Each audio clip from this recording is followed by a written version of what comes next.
Greetings one and all, this is Lloyd Brown and welcome social media family to my vlog, to the first in a brand new series entitled Reggae in the UK. And this series is going out to people who support what we as artists, musicians, producers, DJs, whatever we are doing in the fraternity. First and foremost, this is going out to those who support, right? But it's also going out to the people that don't know the inner workings of the inner sanctum that is the UK reggae music business. And it can be easily thought that by the sheer volume of play we get, that we are making money. You know, it's easily thought that just by our presence on the internet, we're making money. It can be easily thought, yeah, just the plays we get from DJs all over the world, that we are set financially. I'm here to basically burst some bubbles and debunk some myths. And as always, I don't know how many episodes I'm going to do, but I'm going to try and condense them into each category that is a step towards what you see now. Okay? So the first episode is entitled Recordings, because that's where it all starts. And before I go any further, I need to make some statements just so that we're clear. Okay, just so that the perspective is set. But the statement I'm about to make are not subjective. So I don't want people to be up in arms and burning crucifixes and running with pitchforks at my yard. Okay? Maybe that's a wrong analogy, but you know what I'm saying, right? I don't want people to take it the wrong way.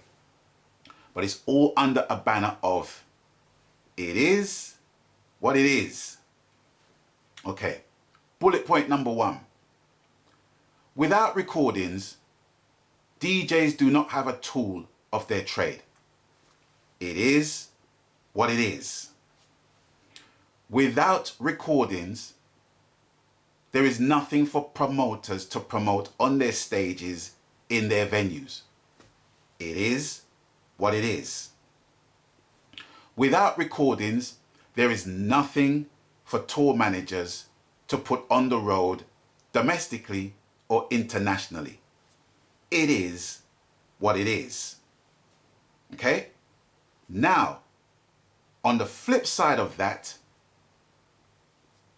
the reggae music industry in the UK consists of chains. Okay? Well, it consists of one long chain. And us as artists, musicians, engineers, producers, right? We make up the first link. See? We make up the first link. So this is what I'm talking about, the first link. And once we join on to other links in the chain, it makes up the business, or what we like to think of as the industry. But you know my viewpoints on whether we have an industry or not. So let's go back to the first link in the chain, which is the recording, and it consists of vocalists, musicians, producers, right? Engineers, okay? They all collectively make up the first link in the chain. Now, let's basically take it from a perspective from my standpoint, okay? As a producer, because I think it's easier to kind of condense a lot of things into this being here, right? So I'm a singer, correction. I'm a vocalist, songwriter, producer, engineer. Okay? So what I do, I sit round that, write a song, demo the song, voice the song, and then I will get my bank of musicians, namely Patrick on trumpet, Remy on guitar. Okay? Those are my go-to musicians. And I basically get them to play overdubs on a track that I've built. Okay? So let's say it's an original piece of music. So I produce the music, I get Remy and Patrick to come and play rhythm guitar and trumpet and do overdubs and what have you. So a song is created, a song is made, a song is built. Okay? So with that and from that, what is already established is that with Remy and Patrick's contribution to the track, they are working as session musicians, and session musicians charge a fee to play on the track. So let's say for argument's sake, they charge £100 to play on a track. Okay? It's in my interest to get as much as I can get from them to make it £100 well spent. So I would get Remy to play rhythm guitar, lead guitar, you know, some phrases here and there. Then I'd get Patrick to play freestyle horns all the way down the track, play some horn riffs, get him to harmonize those and what have you. And once all that is done, they leave. I've paid them £100 each, and I can basically mix the tune how I want to mix the tune because I've got a wealth of sounds to play with in the recording. Okay? Right. That recording in itself is an original piece of work. So I have no worries about registering the song in anybody else's name apart from my own, because I know that what I've put on the song is original, it's original lyrics, it's original music. Okay? I'm kind of jumping the gun, but once the song is recorded, it needs to be mixed. So I'm basically EQing every single piece of instrument that is in that track and balancing them all up so it all sounds fluid.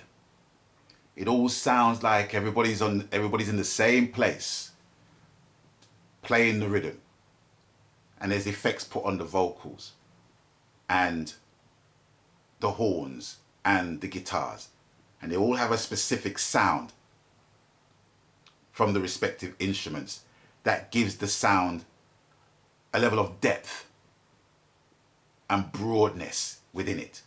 Once that is mixed, then I take it to a mastering suite, which basically gives a broader mix than the final mix that I've engineered. And you can't get a mastered sound from your studio, because the amount of bands that's on the graphic equalizer, and I'm kind of going deep here, but there's levels that we call bands on equalizers that will give you the highest of trebles and the lowest of bass. Now, in a recording studio, you have like around 5 bands. In a mastering suite, you got like around 32.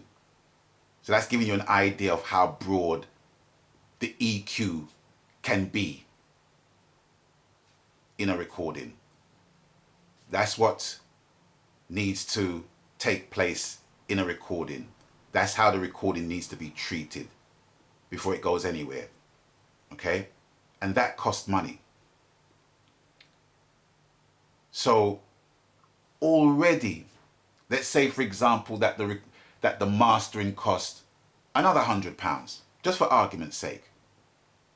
Before a DJ gets the tune to play, it has already cost me £300.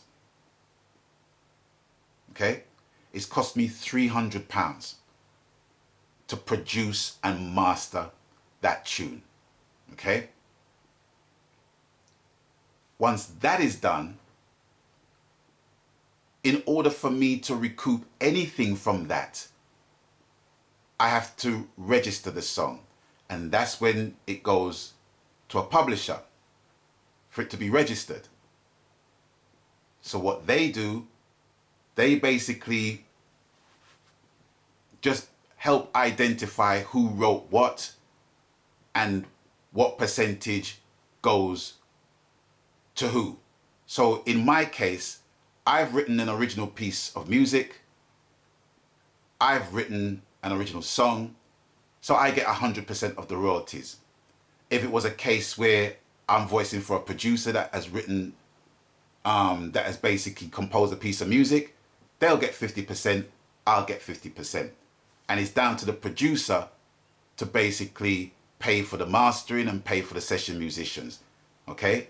So that's another permutation of the thing. But I want to kind of concentrate it just on me, because you know me as a vocalist and a songwriter and a producer. So I just want to contain it all within me so it makes it easier for you to digest. Okay? So once I've registered the song, then it's ready to be released. Depending on what format you want to release it on.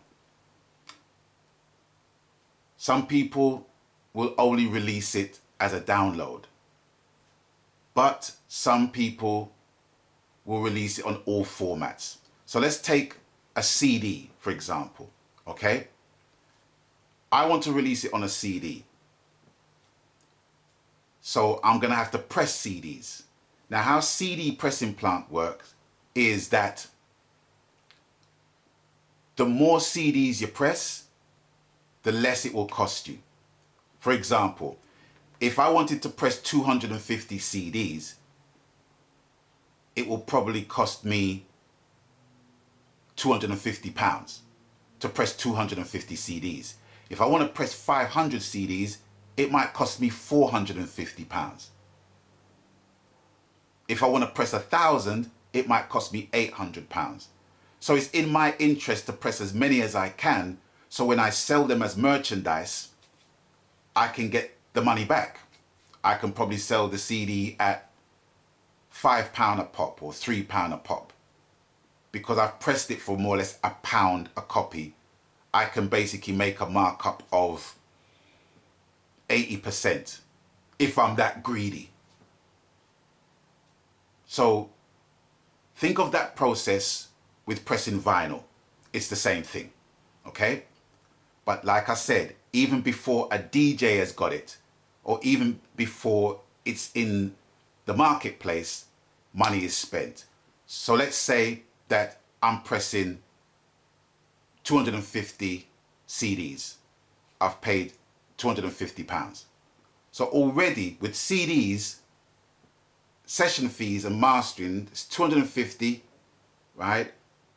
350, 450, 550, 550, 550. That is how much I've spent before it is on sale, before a DJ has even got the tune. Okay? That is the business. That is the business of a pre-release of a song. Okay? I want to stop the video right here because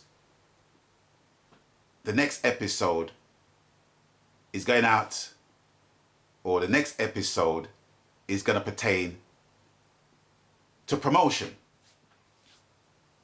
So is with that, I want to bid you guys adieu. Thanks for watching. Thanks for stopping by. And as always, you don't know the coup. People, please abstain from foolishness. And until I catch you on the next one, stay blessed. Magan.